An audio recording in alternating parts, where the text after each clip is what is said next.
नमस्कार दोस्तों, स्वागत है आपका हमारे YouTube चैनल पर।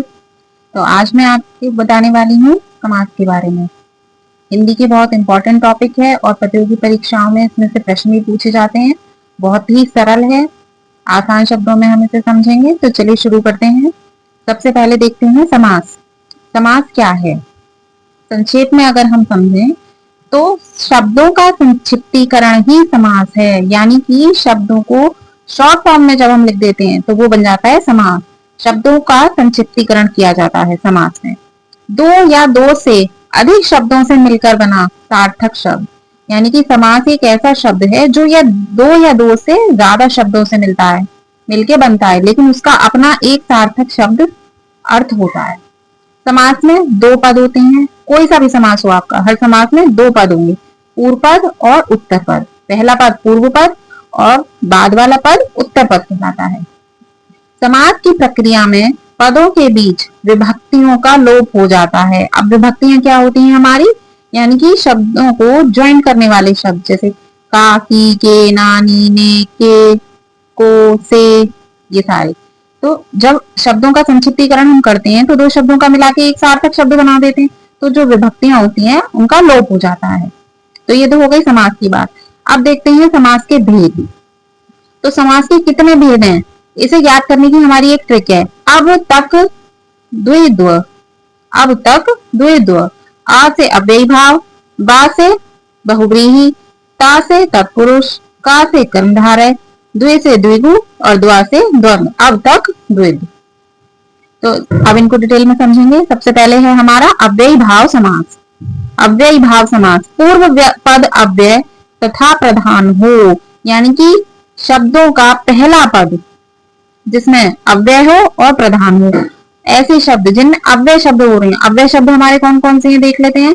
प्रति, आ, यथा, अनु, भर, हाथ, उप, वार, दिन, नी, दु, बे, अन, यानी कि किसी शब्द में जब ये अव्यय शब्द प्रयोग हो रहे होंगे तो वहां होगा अव्ययी भाव समास।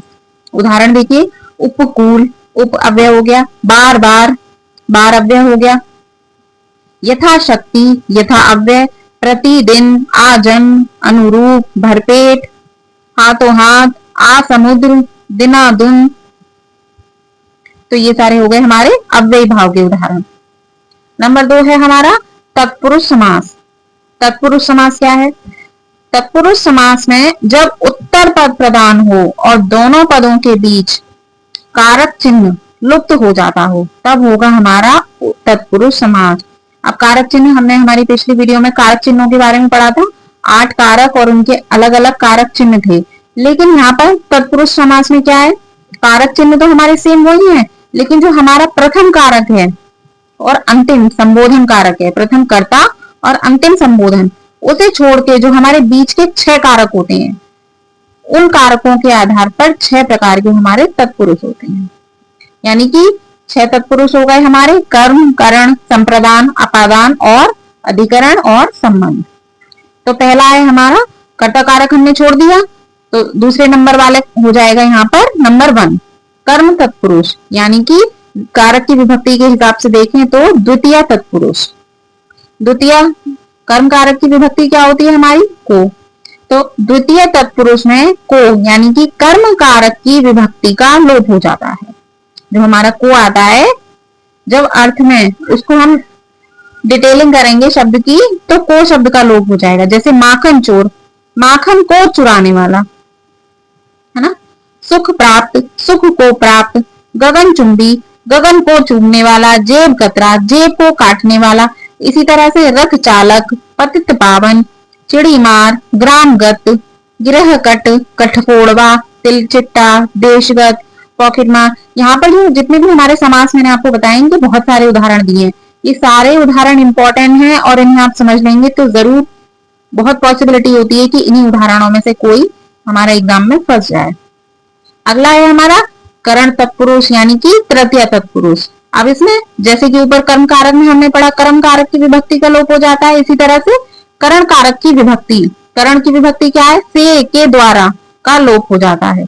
यानी कि उदाहरण से समझेंगे, करुणापूर्ण, करुणा से पूर्ण। नेत्र से हीन, नेत्रहीन। ईश्वर दत्त, ईश्वर से दत्त या ईश्वर के द्वारा दिया गया। सूर रचित, सूर के द्वारा रचित। मन चाहा, मन से चाहा। पद दलित, इसी तरह से रस भरा, मुंह मांगा, रेखांकित, शोकग्रस्त, जन्मांध, दुख संतप्त, मदमाता, मनगणन आदि। अब है हमारा संप्रदान तत्पुरुष। इसमें हमारे ये है चतुर्थी तत्पुरुष। संप्रदान कारक की विभक्ति के लिए का लोप हो जाता है। जैसे शिवार्पण, शिव के लिए अर्पण। प्रयोग के लिए शाला, यज्ञ के लिए आहुति, रसोई के लिए घर, शरणागत, शरण के लिए आया हुआ, ब्राह्मण शिक्षा, सभा भवन, गौशाला, देशभक्ति, हथकड़ी, स्नान घर, यज्ञशाला, डाक गाड़ी, स्वागत गान। इसी तरह से और भी उदाहरण है हमारे। अगला है हमारा अपादान तत्पुरुष यानी कि पंचमी तत्पुरुष। पंचमी तत्पुरुष में हमारे अपादान कारक की विभक्ति से, यहाँ पर से देगा। अपादान कारक में जैसे था हमारा से अलग होने का भाव रखता है, उसका लोप हो जाता है। अपादान कारक की विभक्ति का लोप हो जाता है। अब इसके उदाहरण देख लेते हैं। जन्मांध, जन्म से अंधा यानी कि जन्म से ही उसके नेत्र अलग हो चुके हैं। देशभक्ति, धनहीन, पथ भ्रष्ट यानी कि पथ से अलग हो चुका है, धन से अलग हो चुका है। देश निकाला, देश से निकाला जा चुका है। ऋण मुक्त, गुणहीन, जलहीन, पाप मुक्त, आकाशवाणी, कर्महीन, जीवन मुक्त, नेत्रहीन। अब अगला है हमारा संबंध तत्पुरुष यानी कि षष्ठी तत्पुरुष। इसमें संबंध कारक की विभक्ति, संबंध का, की, के का लोप हो जाता है। इसके उदाहरण है राजपुत्र यानी कि राजा का पुत्र, राजा की आज्ञा, पराधीन, राजकुमार, विद्यासागर, शिवालय, देश रक्षा, गंगाजल, चंद्रोदय, अन्नदाता, ब्राह्मण पुत्र, ग्रामोद्वार, दया सागर, पुस्तकालय, मुख दर्शन, विद्यार्थी, कन्यादान आदि। अब है अधिकरण तत्पुरुष यानी कि सप्तमी तत्पुरुष। अधिकरण कारक की विभक्ति में, पे, पर का लोप हो जाता है। कर्तव्य परायण, कवि श्रेष्ठ, पुरुषोत्तम, आप बीती, गृह प्रवेश, शोकमग्न, धर्मवीर, आनंद मग्न, स्वर्गवासी, रथारूढ़, क्षत्रिय धर्म, दानवीर, नरोत्तम। ये हो गए अधिकरण तत्पुरुष के उदाहरण। तो ये तो हो गया हमारा तत्पुरुष समास। अच्छा, कुछ किताबों में कहीं कहीं हमें एक नंद समास के बारे में भी पढ़ने को मिलता है, तो इसके बारे में जान लेते हैं एक बार। बहुत सरल है। पूर्व पद में निषेधात्मक या नकारात्मक शब्द लगे हों। निषेधात्मक या नकारात्मक शब्द जैसे अन, न, ना, गैर यानी कि जो नेगेटिव अर्थ निकालें, जैसे अधर्म, अनिष्ट, अनावश्यक, नापसंद, गैर वाजिब, अगोचर, अनंत, अनपढ़, अनभिज्ञ, अपवित्र, अलौकिक, अजन्मा, अनेक, अन्याय, अनायास आदि। यानी कि ये सारे शब्द नेगेटिव अर्थ निकाल रहे हैं। वैसे तो आ अव्यय में भी आता है हमारा, तो अव्ययी भाव समास है, लेकिन अगर नेगेटिव अर्थ निकाल रहे हैं और नन समास वैसे कम ही दिया जाता है, दिया हो तो जो नेगेटिव अर्थ निकाल रहे हैं वो हमारा नन समास में आता है। अगला है हमारा कर्मधारय समास। नंबर 3 है कर्मधारय। कर्मधारय समास में क्या है? उत्तर पद प्रधान तथा पूर्व पद व उत्तर पद में उपमान, उपमेय अथवा विशेषण विशेष संबंध हो। यानी कि उत्तर पद प्रधान होगा और पहले पद में और दूसरे पद में, उत्तर पद में विशेषण विशेष, विशेषण यानी कि जो विशेषता बता रहा हो, और विशेष यानी जिसकी विशेषता बता रहा हो, यानी कि इनका संबंध हो। जो पूर्व पद है हमारा वो दूसरे पद की विशेषता बता रहा हो। जैसे महाकवि, महान है जो कवि, यानी कि महाशब्द जो हो गया हमारा विशेषण हो गया, और विशेष क्या हो गया? कवि। कवि की विशेषता बता रहा है। कैसे बता रहा है? महा। चरण कमल, कमल जैसे हैं चरण जिसके। कनक लता, प्राण प्रिय, चंद्रमुखी। मृग नयन यानी कि मृग जैसे हैं नयन। देहलता, क्रोधाग्नि, नीलकंठ, नीलकंठ बहुत इंपॉर्टेंट है इसमें एक।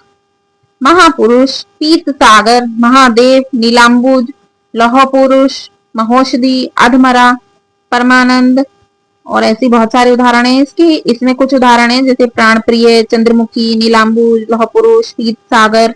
ये उदाहरण बहुत इंपॉर्टेंट है। अगला है हमारा द्विगु समास। पूर्व पद संख्या वाचक विशेषण हो और इससे समूह का बोध होता है। यानी कि संख्यावाचक, यानी कि सीधा सीधा समझना बहुत ही आसान है, गिनती बताएगा। जहां शब्द के आगे गिनती आ रही हो वहां होगा हमारा द्विगु समास। दोपहर यानी दोपहर, नवग्रह, नौग्रह, चतुष्पद, चवन्नी, अठन्नी, चौराहा, सप्ताह, पंचमणि, तिरंगा, त्रिकोण, सप्तऋषि, सब में गिनती आ रही है तो ये हो गया हमारा द्विगु समास। अगला है हमारा द्वंद्व समास। अब देखिए कभी कभी क्या होता है कि दा से नाम शुरू हो रहे हैं, दोनों में आते हुए भी कंफ्यूजन हो जाता है, तो आप शब्द से समझिए। द्वंद्व, द्वंद्व यानी कि लड़ाई, नोकझोंक।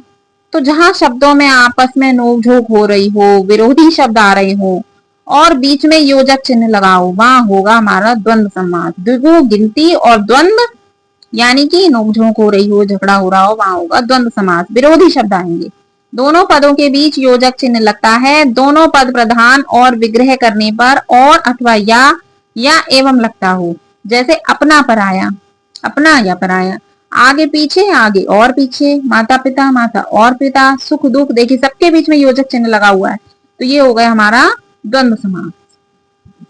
अगले आगे बढ़ते हैं, बहुब्रीहि समास। मोस्ट इंपॉर्टेंट समास है, इससे बहुत प्रश्न और उदाहरण पूछे जाते हैं।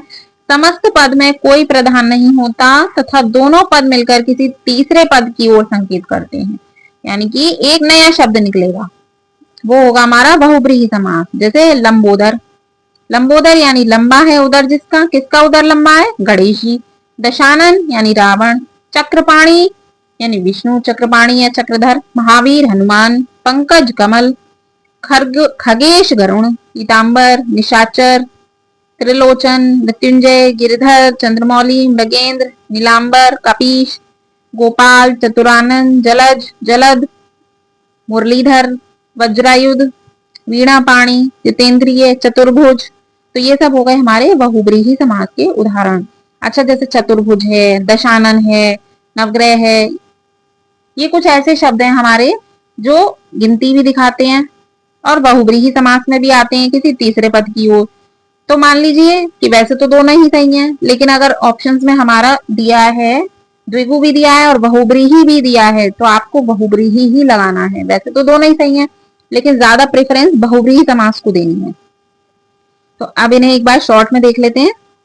देखिए, बहुब्रीहि समास जो है उसमें समस्त पद विशेषण होते हैं और द्विगु में पहला पद संख्यावाचक होता है। जैसे दशानन और चतुर्भुज बताए यहाँ पर, 10 आनन यानी 10 सिर हैं जिसके, वो रावण, और चतुर्भुज 4 भुजाएं हैं जिसकी, विष्णु, है ना।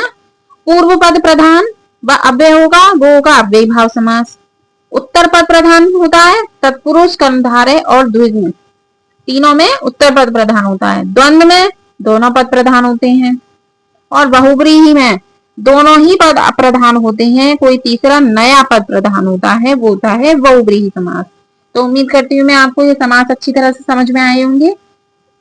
वीडियो पसंद आए तो हमारे चैनल को सब्सक्राइब कीजिए और बने रहिए हमारे साथ ऐसे ही और इम्पोर्टेंट नोट्स के लिए, वीडियोस के लिए। मिलते हैं अगली वीडियो में, तब तक के लिए नमस्कार।